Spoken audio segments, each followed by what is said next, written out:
sides. This is the second one for simple interest. So I've just put back up the formula again. Remember what we look at is we use I equals PRN over 100, and we use this formula here. Just looking at a couple more examples of different things you can be asked to find. And this one here, why we've done this separately is this isn't asking for interest anymore. It's asking for you to find interest rate. So David had some bonds worth $6,000. He paid an interest of $82.50 every quarter, and we are looking for interest rate this time. So it's a different type of question. We still use our simple interest formula. And we still fill in the information that we know. So we know that n is a quarter, so it's 1 over 4. We don't know the rate. We know the principal, 6,000 is what we started with, and we're getting paid $82.50 in interest. So go and fill in the formula as much as you can.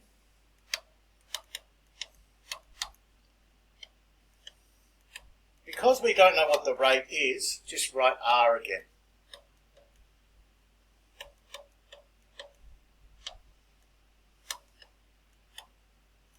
Alrighty. Now, I'm going to try and make your life as easy as possible here. Sometimes, if you look at a textbook, you'd be going, how do you get to the next section? So what I want you to do is this. In your calculator, only look at the right-hand side. So we're only going to be looking at this side. And we're going to type in to our calculator all of the information that we can. So I'm going to type in 6,000 multiplied by 1 over 4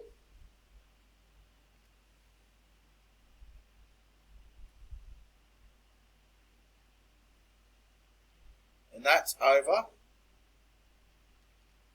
sorry, just give me a second, calculator's being funny, 6,000 multiplied by 1 over 4 divided by 100. And I get 15. So I can write this as 82.5 equals 15 times by R. So all I've done is make it as simple as possible. So when I look at this equation here now, I need to get the R by itself. So I need to do the opposite. So the opposite of multiply by 15 is divide by 15.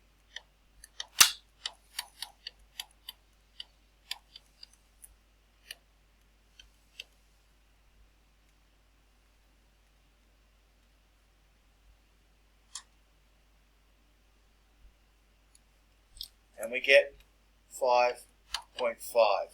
Remember, it's a rate, so it will be a percentage. Now, we should really be remembering to write in a statement. So, David gets 5.5% interest rate. Not great grammar, but David gets a 5.5% interest rate. So that's all we need for that question. But notice that it's different to the others because we're looking for an interest rate this time. We're not looking for the interest.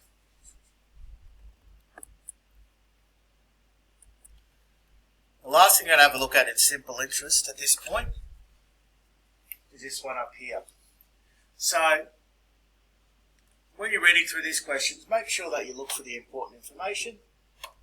In this case, a fixed deposit income producing account, is advertised as having 7.2% interest and paying interest every fortnight.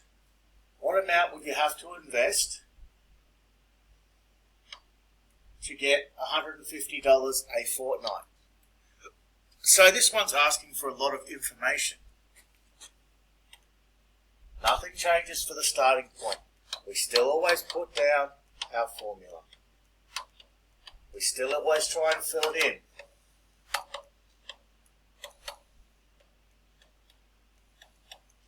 But this part can be a little bit trickier at the moment, so put in what you know first. 7.2%, that's going to be our rate, so that was an easy one. It's paying every fortnight, so our N will be 1 over 26, because there's 26 fortnights in a year. This one, it says, what amount would you have to invest? So that means how much money do I need to put in? So for us, that should mean principal. And he wants to get $150 interest.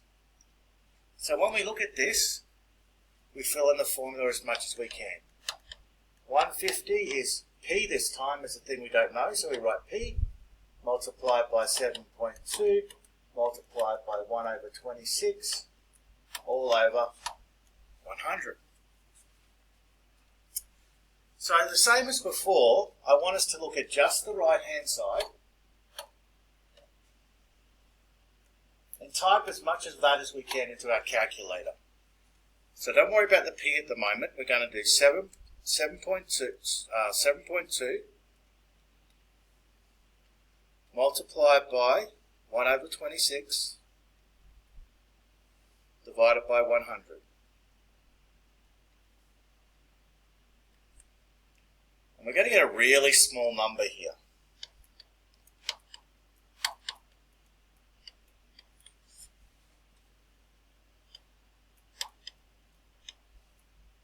Now what I would actually, you can round it, but what I find better is actually to keep this number in your calculator and we'll use it shortly. So what we're going to do is we're going to do 150, and because it's multiply over here, the opposite of that is divide. So it'll be 150 divided by this number. So what we can do is clear your calculator and do 150 divide by answer. Just make your answer a little bit more accurate.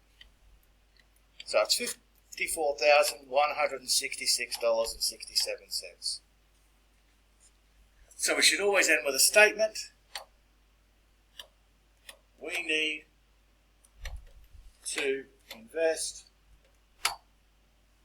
$54,166.67. So you'll note that you actually have to invest quite a lot of money to get a reasonable fortnightly income here. Right, that does that one for us.